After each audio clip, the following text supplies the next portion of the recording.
தமிழ்நாட்டில் பல அரசு கல்லூரிகளில் நிரந்தர பேராசிரியர்கள் இல்லாமல் பகுதி நேர பேராசிரியர்களை மட்டுமே கொண்டு இயங்கி வந்தப்ப அந்த நிலைமையை மாற்றி நிரந்தர பேராசிரியர்கள் நியமிக்கப்படுவார்கள், அதற்கு தேர்வும் நடத்தப்படும் அப்படின்னு சொல்லி கடந்த முறை திமுக ஒரு வாக்குறுதியை கொடுத்து அந்த வாக்குறுதியை நிறைவேற்றுகிற விதமா கடந்த 2025 டிசம்பர் மாதம் ஆசிரியர் தேர்வு வாரியத்தின் மூலமா ஒரு தேர்வு நடத்தப்படுது.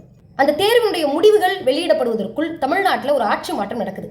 ஆட்சி மாற்றம் நடந்தாலுமே தற்போது இருக்கக்கூடிய தாவேக அரசு சட்டமன்றத்தில் போர்க்காலத்தின் அடிப்படையில் நாங்கள் முடிவுகளை வெளியிடுவோம் அப்படின்னு சொல்லி முடிவுகளும் கடந்த ஜூன் 26 வெளியிடப்பட்டது.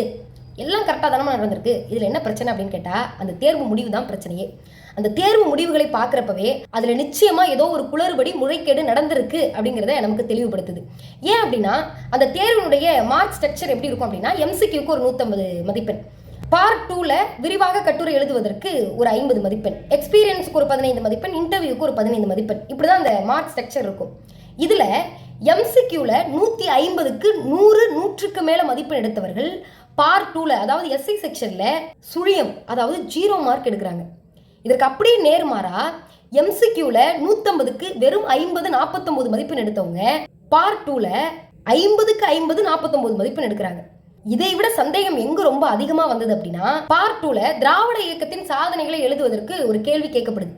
அந்த கேள்வியை அட்டன் பண்ணி எழுதினவங்களுக்கு பல பேருக்கு 0 மார்க் வழங்கப்பட்டிருக்கு அப்படிங்கிற குற்றச்சாட்டுகள் வந்திருக்கு. இதை பார்க்குறப்பதான் இந்த முறைகேடு எப்படி நடந்தது, யாரால் நடந்தது, யாருக்கு சாதகமாக நடந்திருக்கிறது அப்படிங்கிறத தற்போது இருக்கக்கூடிய அரசு பொறுப்பேற்று கொண்டு விசாரணை நடத்தி இந்த முறைகேடுகளில் ஈடுபட்ட அனைவரையும் சட்டத்தின் முன் நிறுத்த வேண்டும் என்று திராவிடர் கழகத்தினுடைய தலைவர் தமிழர் தலைவர் ஆசிரியர் கி வீரமணி அவர்கள் இன்றைக்கு விடுதலையில் அறிக்கையாக எழுதியிருக்கிறார். இது அவ்வளவு முக்கியமா பார்க்கப்பட வேண்டிய செய்தி அப்படின்னு கேட்டா ரொம்ப ரொம்ப முக்கியம். ஏன் அப்படின்னா இந்த ஆசிரியர் பணி அப்படிங்கிறதே ஒரு தனிப்பட்ட நபருடைய வருமானம் அப்படிங்கிறத தாண்டி ஒரு வருங்காலத்தை உருவாக்கக்கூடிய இடத்துல மெயின் ரோல் பிளே பண்றவங்க தான் இந்த ஆசிரியர்கள்.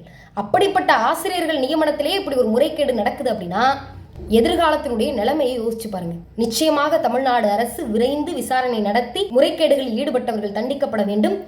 ஒன்று, தேர்வு மதிப்பீடுகள் ரத்து செய்யப்படணும், இல்ல தேர்வே ரத்து செய்யப்பட வேண்டும்.